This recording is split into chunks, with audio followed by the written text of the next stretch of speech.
You on a bucking bronco? Well, you couldn't even ride a kiddie car. Oh, yes, I could. I used to ride Eddies all the time. But, Uncle Herman, riding a bucking bronco is one of the most dangerous sports in the whole world. You might get killed. Herman, it'd be just like you to pull a dirty trick like that on me, you bum. You don't even have enough life insurance to keep me in cigars.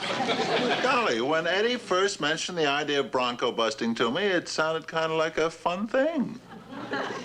But, dear, the last time you were on a merry-go-round horse, you had to wear a safety belt. I don't want you to go through with this. You'll just go out and get yourself killed. You're only 152 years old, and I won't have you cut down in the prime of life. But, gee, dear, I promised Eddie. He's counting on me. What can I say to him? It's simple. You just go up to your son and tell him that his daddy is a no-good, rotten coward. Do that. Boys don't have many heroes left that they can look up to these days. If I let him down, all he has left is Smokey the Bear. Herman, why don't you use child psychology? All you have to do is talk to Eddie in such a way that he'll be the one who suggests that you drop out of the rodeo. That's a good idea. That's just what I'll do. But instead of being blunt and direct, I'll be subtle and talk to Eddie on his own mental level. Yeah, and if you can't quite get up to it, do the best you can.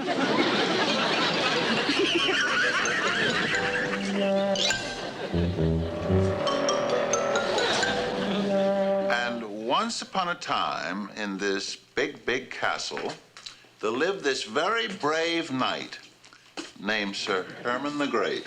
Gee, Pop, he had the same name as you. Well, well, what do you know about that? Anyway, in a nearby cave, there lived this very mean dragon. What did he do that was so bad? Well, he went around abducting young maidens and pillaging the countryside and terrorizing villages and doing other naughty things. And everyone said that Sir Herman the Great was the only one that was brave enough and strong enough to vanquish the dragon. There's a white knight on television like that, except all he ever does is chase dirt out of blue jeans. Anyway, as Sir Herman the Great was starting out on his way to vanquish the dragon, his wife and his father-in-law and his niece came running out and cried, "O brave Sir Herman, prithee do not go forth this day, for the dragon might slay thee." Boy, they sure talked corny in those days. Well, anyway, although Sir Herman was on his way to slay the cruel dragon, he thought it over and realized that he could be eaten up by the dragon. And if the dragon ate him up, then there would be no one left to take care of his little home and his little family. Now, what do you think about that? I think the knight was a rotten chicken yellow coward. Oh, you do, huh? Yeah. And I think you ought to sue the guy who made up that story for calling the knight by your name. Because you'd never chicken out like that, would you, Pop?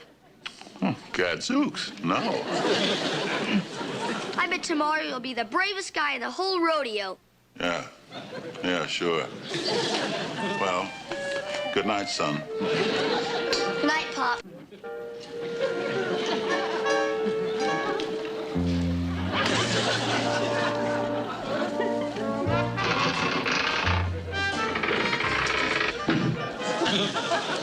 My way, I just as soon chase dirt out of blue jeans.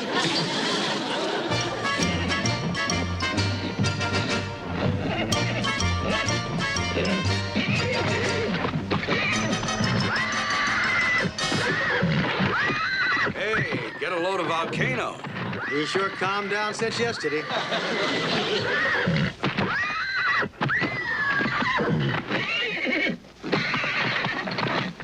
Still think we ought to put this Munster guy on that horse? Sure, why not? But tell the ambulance attendants that the minute he hits the ground to throw a sheet over him, quick. We don't want his broken bones to dampen the festivities.